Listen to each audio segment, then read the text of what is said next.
Valdez, parang may martial law sa kamera eh. Di ba? Isipin mo kahit yung mga makakaliwang grupo, pipitik minsan, pero pagdating na sa hindi naman pipitik, di ba? Yun ang totoo eh. Parang yung mga dyan, parang natapalan talaga ng pera sa bibig. Wag na, ako ayoko na magbanggit ng pangalan, kilala niyo naman siguro yun. Yung lalong-lalo na yung kala mong basta ang dami dyan yung tapang-tapangan. Meron dyan tapang-tapangan. Sobrang galing. Akala mo magaling. At yung galing niya, ginagamit niya bilang tapang niya. Okay, magaling ka. Pero, asa na galing mo ngayon?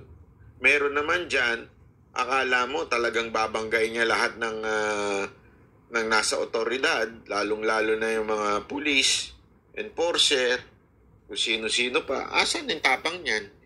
Sunod-sunuran din naman yung lintik na party list na yan. Yeah. Ang baluslos. Diba? Sino pa? Ang dami-dami dyan yung mga retired general na wala rin naman nangyari. Walang mga prinsipyo na nga eh. Meron din dyan yung pamilya ng mga matatapang. Wala.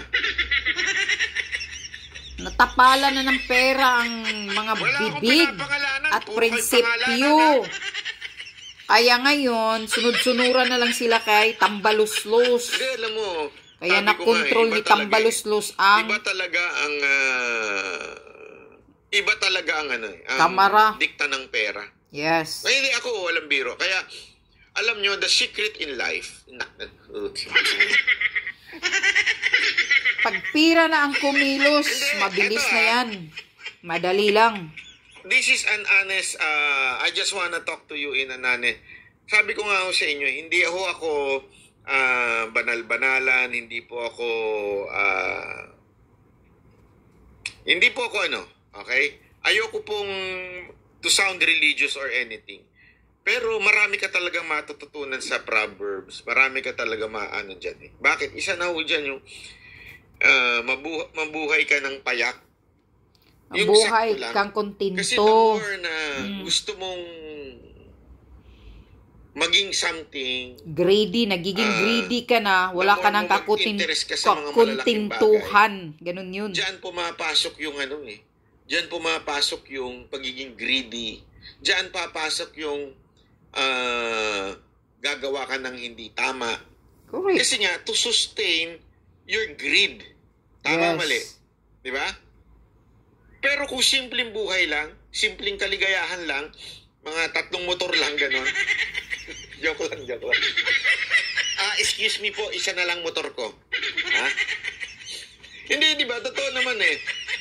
Learn to be content. Yun ang totoo. Contented. Diba? Biblia ako nagsabi niya, learn to be content.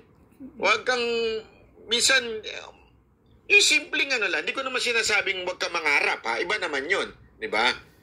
Iba naman yung huwag kang mangarap sa yung kalma lang. Yun nga, sabi nga. Kalma lang. Tama nga. Makuntinto ka kung anong mayroon ka. Mas simple, mas ganon. Okay. Kasi pagka, alam mo, mas mahirap pagka komplikado eh. Tama, mali. Okay, ganun din yung sa babae. Tama.